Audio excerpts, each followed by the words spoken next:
कहते थे death singer.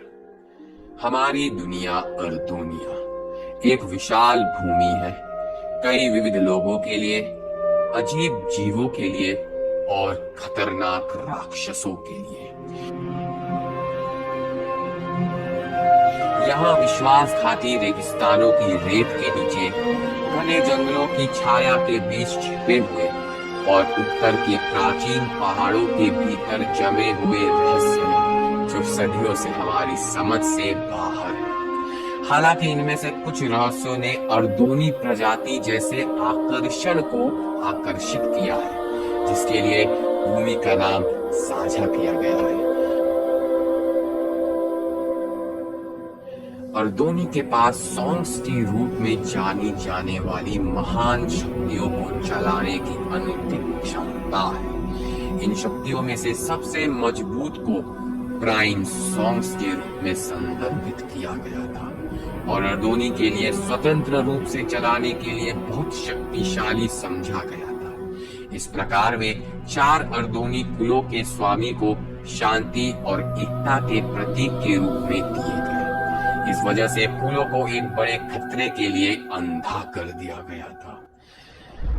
Netherlands के क्षेत्र की आग के भीतर से एक सेना ने ओवरवर्ल्ड को जीतने के लिए तैयारी की। उन्होंने अर्दोनियों के राज्यों और लोगों को जीत लिया क्योंकि वे पूरे देश में फैल गए थे।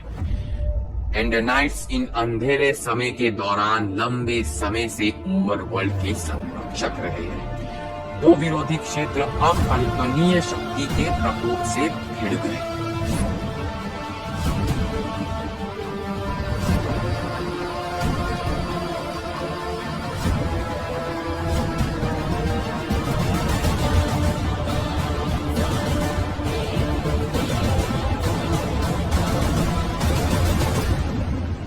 फिर भी नीदरलैंड ने इस आक्रमण के लिए अच्छी तैयारी की थी और यहाँ तक कि प्राचीन एंडरनाइट्स भी उन्हें रोक नहीं पाए।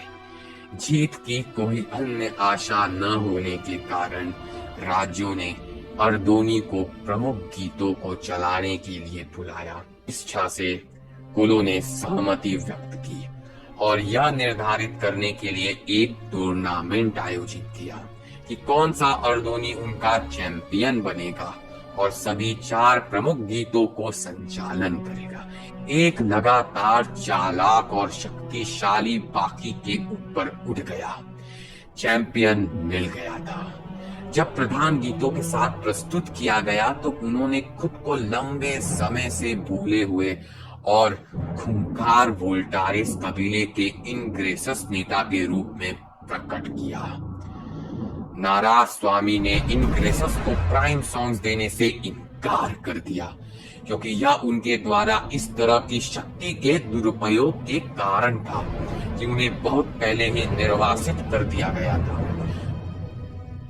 उस रात जब कुलों ने अपनी अगली कार्रवाई पर बहस की तो इनग्रेसस अकेले प्राइम गानों को पुनः प्राप्त करने के लिए निकल पड़ा।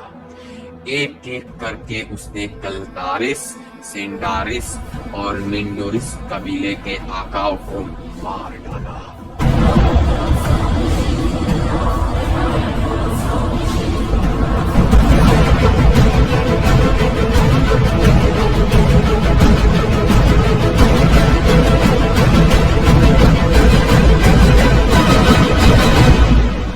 और इन्हीं काले कारणों के कारण वह जाना जाने लगा डेथ सिंगर।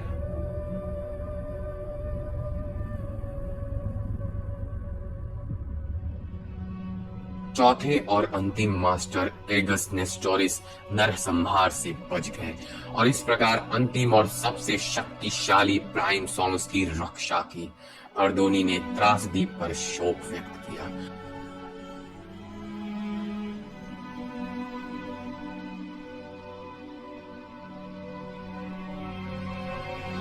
उन्होंने डेथ सिंगर का शिकार करने और उसे अंतिम प्राइम सॉन्ग प्राप्त करने से रोकने की कसम खाई।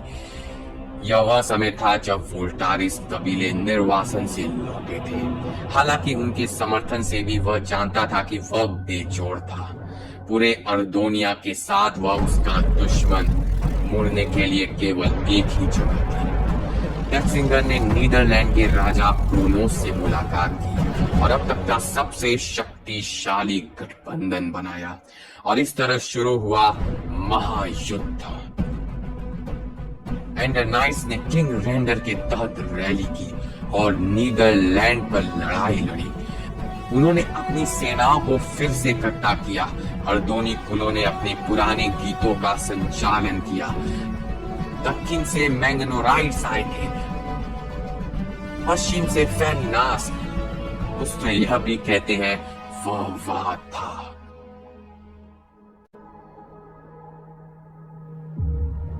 लेकिन सब कुछ के बावजूद डेथसिंगर और नीदरलैंड की सेनाओं को रोका नहीं जा सका।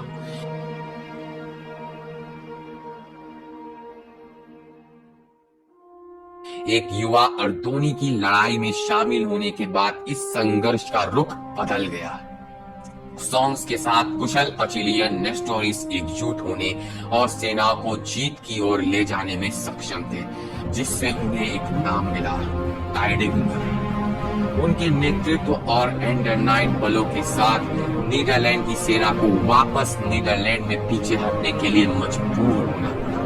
कोई सहयोगी न होने के कारण शेष वोल्टारिस वेलग्रिन पर्वत पर वापस आए। टाइडिंगर ने अकेले ही डेथसिंगर से लड़ाई की और दोनों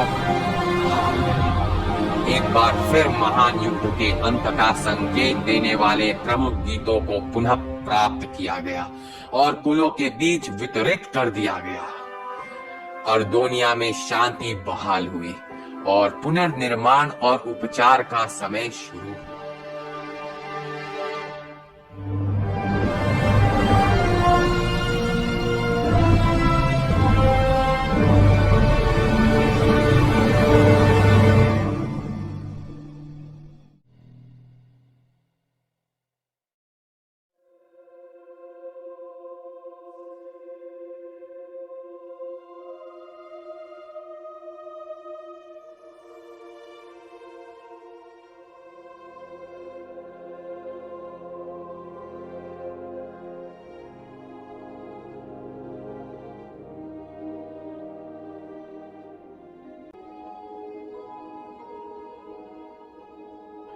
महान युद्ध, समय की 11वीं दीवार। ठीक है हॉकिन, मैं देखने में असफल रहा। हॉकिन हाँ, बिल्कुल बिल्कुल, तो आप देखिए इसका क्या मतलब है थैलस? हॉकिन, तुम सो रहे थे? देखिए दीवार कह रही है कि अंतिम में तो कहा हुआ था माउंट वेलग्रीन। सही कहा। उन उलझी हुई दीवारों से अधिकांश की बंधन किया, ये बताने में विफल रहती है कि अंतिम युद्ध पर्वत की चोटी पर हुआ था। ठीक है, तो इसका क्या मतलब है? मैंने माउंट वेलग्रीन की चोटी पर किसी के होने की अफवाह सुनी है और अपने गांव का सबसे बड़ा विद्वान होने के नाते मैं उन अफवाहों की जांच करने के लिए जासूस को भी भेज चुका हूँ 1 हफ्ते पहले।